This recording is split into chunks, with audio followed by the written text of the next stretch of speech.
Assalamualaikum warahmatullahi wabarakatuh. Perkenalkan, nama saya Repaliana Indriani Surahman dengan NPM 2401601211105.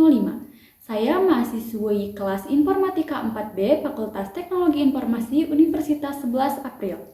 Pada kesempatan kali ini, saya akan mempresentasikan dan mendemonstrasikan hasil rancangan simulasi jaringan komputer multigedung yang telah saya bangun menggunakan aplikasi Cisco Packet Tracker. Presentasi ini ditujukan untuk memenuhi tugas proyek ujian akhir semester pada mata kuliah jaringan komputer. Pada simulasi ini, saya menggunakan studi kasus berupa perancangan jaringan komputer di lingkungan kampus Universitas 11 April. Jaringan ini terdiri atas 4 gedung fakultas utama yang masing-masing memiliki fungsi yang berbeda. Yang pertama ada gedung A, yaitu gedung FTI yang berperan sebagai pusat jaringan sekaligus menjadi lokasi penempatan server utama.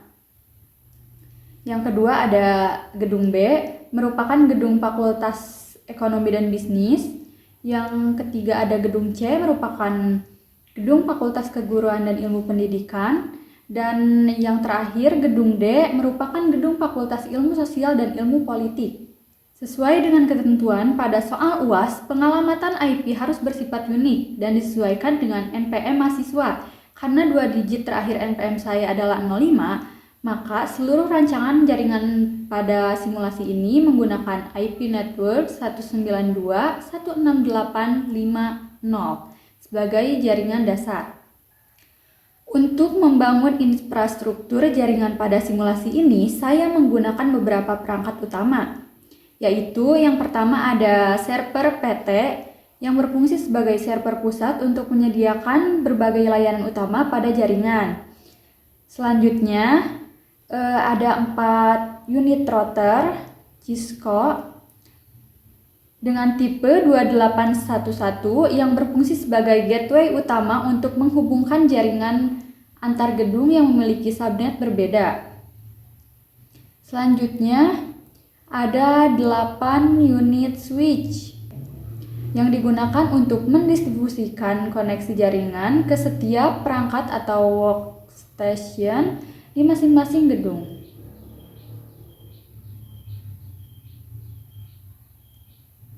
Selanjutnya terdapat 100 unit PC PT yang berperan sebagai komputer klien.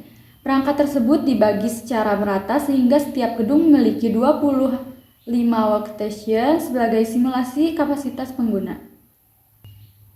Untuk media transmisinya, saya menggunakan 3 jenis kabel, yaitu yang pertama ada kabel copper straight to yang ini untuk menghubungkan PC dengan switch.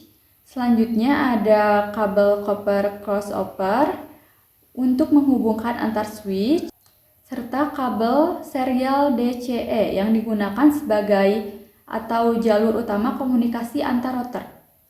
Selanjutnya saya akan memperlihatkan pada konfigurasi server pusat, kemudian masuk ke menu service dan memilih layanan DHCP. Nah, pada layanan DHCP ini saya aktifkan agar proses pemberian alamat IP kepada seluruh komputer klien di setiap gedung dapat dilakukan secara otomatis, termasuk untuk jaringan yang terhubung melalui router.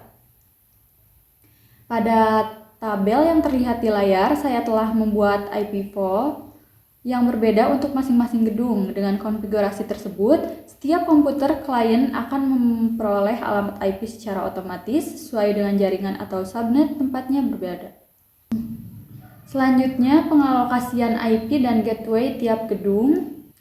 Pada gedung ini, router menggunakan alamat IP 192.168.5.1/26, sedangkan server pusat menggunakan alamat IP 192.168.5.62. Oleh karena itu, alamat IP untuk komputer klien akan dibagikan secara otomatis mulai dari 192.168.5.2 hingga 192.168.5.26. Default gateway yang digunakan adalah 192.168.5.1 dengan subnet mask 255, 255, 255, 192 atau prefix per 26. Selanjutnya, ketika pengaturan IP pada komputer klien, saya ubah dari statik menjadi DHCP. Terlihat bahwa seluruh parameter jaringan seperti alamat IP, subnet mask, default gateway, dan DNS server langsung terisi secara otomatis. Hal ini menunjukkan bahwa konfigurasi DHCP pada gedung A telah berhasil berjalan dengan baik. Selanjutnya kita beralih ke gedung B. Pada gedung ini router menggunakan alamat IP 192.168.5.65/26. Dengan konfigurasi tersebut, alamat IP untuk 25 komputer klien akan dibagikan secara otomatis mulai dari 192.168.5.66 hingga 192.168.5.90. Default gateway-nya yang digunakan adalah 192.168.5.65 dengan subnet mask 255.255.255.192 atau prefix per 26. Selanjutnya, pada gedung ini router menggunakan alamat IP 192.168.5.129/26. Dengan konfigurasi tersebut, alamat IP untuk 25 komputer klien akan dibagikan secara otomatis mulai dari 192.168.5.130 hingga 192.168.5.154. Default gateway yang digunakan adalah 192.168.5.129 dengan subnet mask 255.255.255.192 atau prefix per 26. Yang terakhir ada gedung D menggunakan alamat IP 192.168.5.193/27. Berbeda dengan gedung sebelumnya yang menggunakan prefix per 26. Gedung D menerapkan prefix per 27 sebagai bagian dari penerapan metode VLSM untuk menyesuaikan kebutuhan jumlah host. Dengan konfigurasi tersebut, alamat IP untuk 25 komputer klien akan dibagikan secara otomatis mulai dari 192.168.5.194 hingga 192.168.5.218. Default gateway-nya yang digunakan adalah 192.168.5.193 dengan subnet mask 255.255.225.224 atau prefix per 27 serta DNS server 192.168.5.62. Selanjutnya saya akan melakukan uji konektivitas dasar menggunakan perintah ping. Ujian ini dilakukan pada satu komputer perwakilan dari masing-masing gedung untuk memastikan seluruh perangkat dapat saling terhubung melalui jaringan. Pada tahap pertama, saya akan membuka command prompt yang berada di gedung A. Kemudian saya mengetik perintah ping 192.168.5.62 untuk menguji koneksi ke server pusat. Nah, hasil pengujiannya menunjukkan status reply prompt yang menandakan koneksi ke server berhasil. Selanjutnya saya akan mengetik perintah ping 192.168.5.66 untuk menguji koneksi ke komputer di gedung B. Nah, hasilnya juga menampilkan status reply prompt yang menunjukkan bahwa komunikasi antar gedung telah berjalan dengan baik.